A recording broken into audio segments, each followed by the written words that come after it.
आप सभी को मेरा नमस्कार। मैं आप सभी का हार्दिक अभिनंदन और स्वागत करता हूं। मैं डॉक्टर नेमीचंद कुमावत, सहायक आचार्य हिंदी विषय, राजकीय महाविद्यालय रायपुर भीलवाड़ा, राजस्थान, यूजीसी एचआरडीसी गुजरात विश्वविद्यालय अहमदाबाद द्वारा 19 अक्टूबर से 1 नवंबर 2020 तक आयोजित first online summer school program जो रिफ्रेशर कोर्स के समकक्ष हैं, मैं इसका एक प्रतिभागी हूं और मेरे रोल नंबर 60 यानी 60 हैं। आइए मैं आपको लेकर चलता हूं आज के मेरे प्रेजेंटेशन रस के प्रमुख अवयव पर, जो हिंदी साहित्य में रसानुभूति से संबंधित अति महत्वपूर्ण विषय हैं। साहित्य गद्य और पद्य में विभाजित हैं।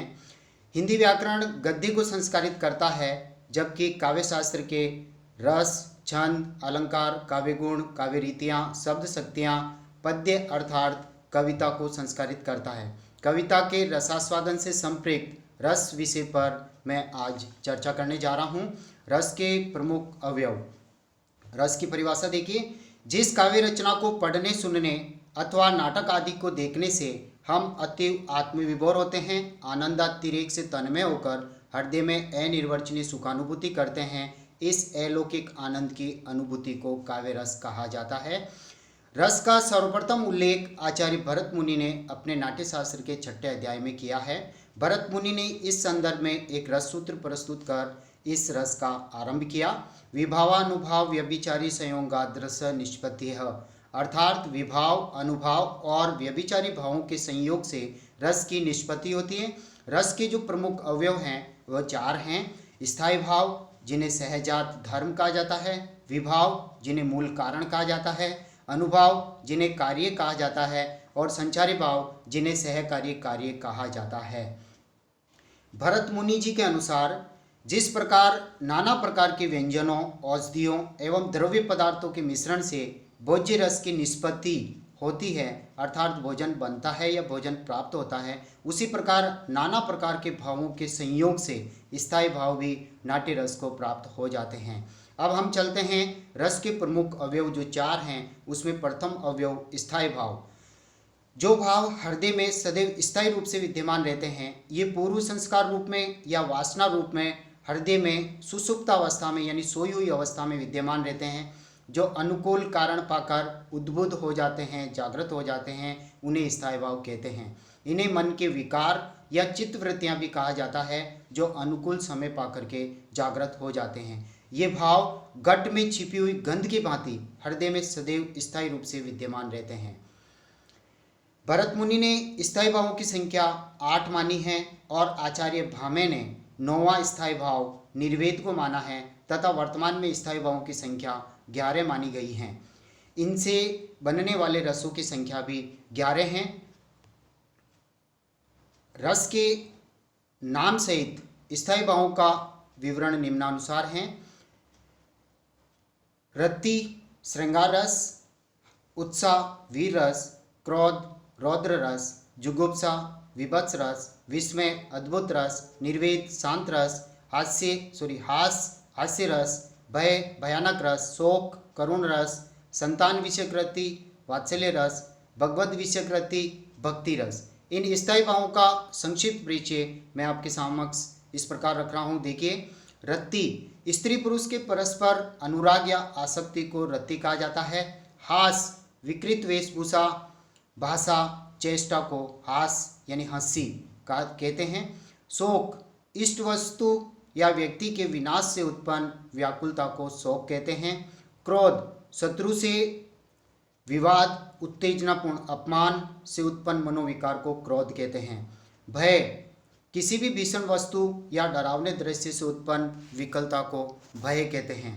उत्साह दान, धर्म, शौर्य आदि के प्रसंग में उत्तरोत्तर उत्पन्न भाव को उत्साह कहते हैं। जुगुप्सा इसका तात्पर्य घृणा, किसी घृणोत्पादक वस्तु को देखने, सुनने अथवा स्मरण करने से मन में जो भाव उत्पन्न होता है उसे जुगुप्सा कहते हैं। आगे चलिए 8वें नंबर पे विस्मय, आश्चर्य का आभास कराने वाली अद्वितीय वस्तु से उत्पन्न मनोविकार विस्मय कहलाता है। निर्वेद संसार की क्षण भ्रमगुरता, दुखमयता से उत्पन्न विरक्ति को निर्वेद कहते हैं। 10वां स्थायी भाव है वत्सल, पुत्र अनुज आदि के प्रति जो स्नेह भाव सद्भाव बड़ों के हृदय में होता है उसे वत्सल कहते हैं। भगवत विषयक रति 11वां स्थायी भाव ईश्वर के प्रति श्रद्धा, आस्था, भक्ति से उत्पन्न भाव को भगवत विषयक रति कहते हैं। इन 11 रसों में श्रृंगार रस को रसराज माना जाता है। हम आगे बढ़ते हैं रस का प्रमुख अवयव विभाव नंबर 2 पे। स्थायी भाव की उत्पत्ति के मूल कारणों, विषय, वस्तु, पात्र आदि को विभाव कहते हैं। अर्थात जिन कारणों से हृदय में सुषुप्तावस्था में रहने वाला भाव जागृत होता है, रस को आस्वाद योग्य बनाने वाले तत्व या कारण ही विभाव कहलाते हैं। विभाव 3 भागों में विभाजित हैं, जिसमें पहला है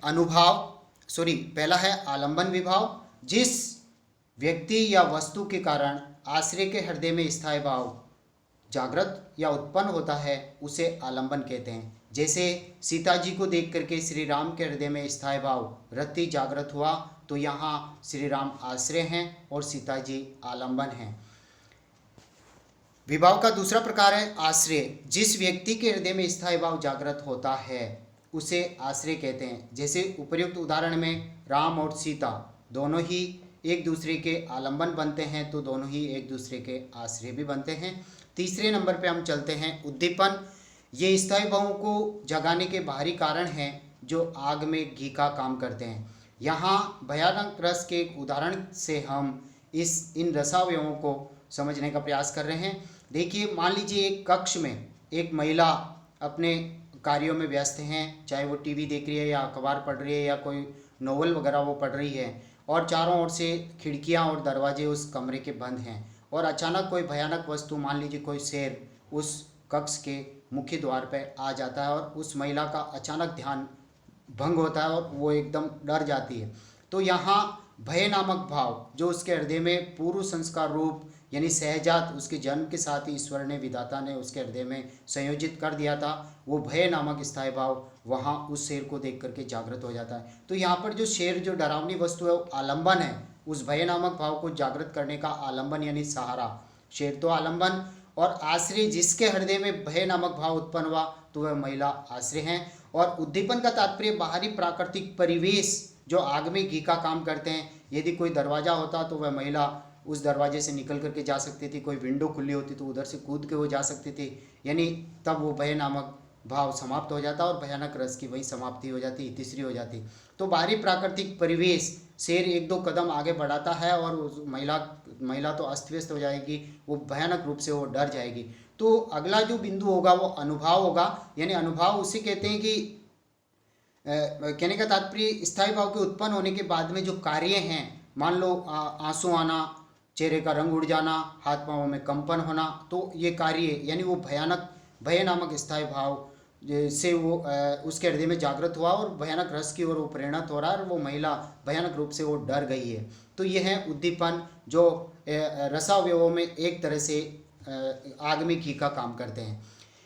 इसमें आलंबन की जो चेष्टाएं यानी जो शेर हैं उसका रूप, रंग, जीभ निकालना, मुंह फाड़ना, दहाड़ना, यह आलंबन की चेष्टाएं और बाह्य प्राकृतिक वातावरण इसमें आता है जो स्थायी भाव को और अधिक उद्दीप्त, प्रबुद्ध और उत्तेजित कर देते हैं। जैसे श्रृंगार रस के संदर्भ में आलंबन के हाव भाव, रम्य वेशभूषा, कमनीय कलेवर, श्रृंगारिक चेष्टाएं, दूसरी ओर रम्य उपवन, वसंत ऋतु, कोकिल कुंजन आदि बाह्य वातावरण, चांदनी रात, नदी का एकांत किनारा आदि उद्दीपन हैं।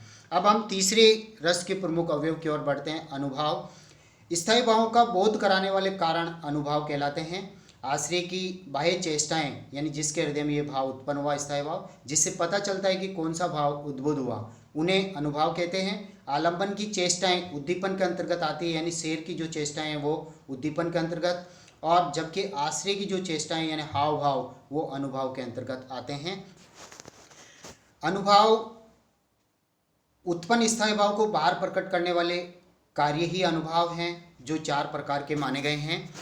पहला है इसमें वाचिक अनुभव, वाचिक का तात्पर्य वाणी द्वारा हर्ष, शोक आदि भावों की अभिव्यक्ति। दूसरा है कायिक अनुभव, आश्रय की शारीरिक चेष्टाएं, कटाक्ष, भ्रू संचालन आदि कायिक अनुभव के अंतर्गत आती है। आहार्य अनुभव कृत्रिम वेशभूषा, अलंकरण आदि से प्रकट होते हैं। और सात्विक अनुभव ये आश्रय के बिना प्रयास के ही स्वतः ही उत्पन्न होने वाले भाव हैं।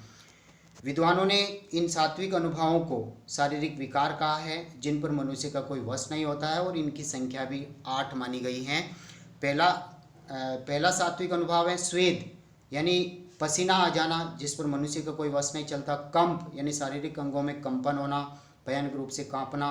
रोमांच यानी शरीर की रोमावली खड़ी होना, यानी स्पर्श आदि से शरीर की रोमावली खड़ी होना। स्तंभ हर्ष, भय, लज्जा आदि से शरीर का आकस्मिक संचालन रुक जाना। स्वरभंग यानी वाणी का गदगद होना या वाणी का खंडित होना। अश्रु यानी लगातार आंसू गिरना। वेवण्य यानी क्रोध, भय, लज्जा आदि से मुख का रंग बदल जाना यानी चेहरा पीला पड़ जाना। प्रलय यानी बेहोशी की दशा या फिर मूर्छा आ जाना।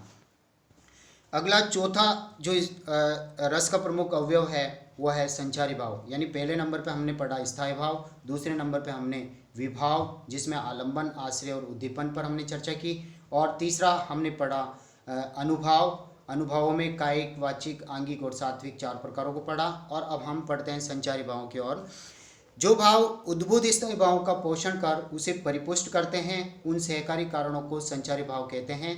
ये रसास्वादन के समय संचरण करने वाले भाव हैं जो क्षणिक होते हैं। जैसे लहरें समुद्र में उठती हैं और उसी में विलीन हो जाती हैं, वैसे ही स्थायी भावों में संचारी भाव आविर्भूत और तिरोहित होते दिखाई देते हैं। इन्हें व्यभिचारी कहने का तात्पर्य है कि ये किसी निश्चित स्थायी भाव के साथ नहीं रहते, बल्कि सभी के साथ संचरण करते हैं।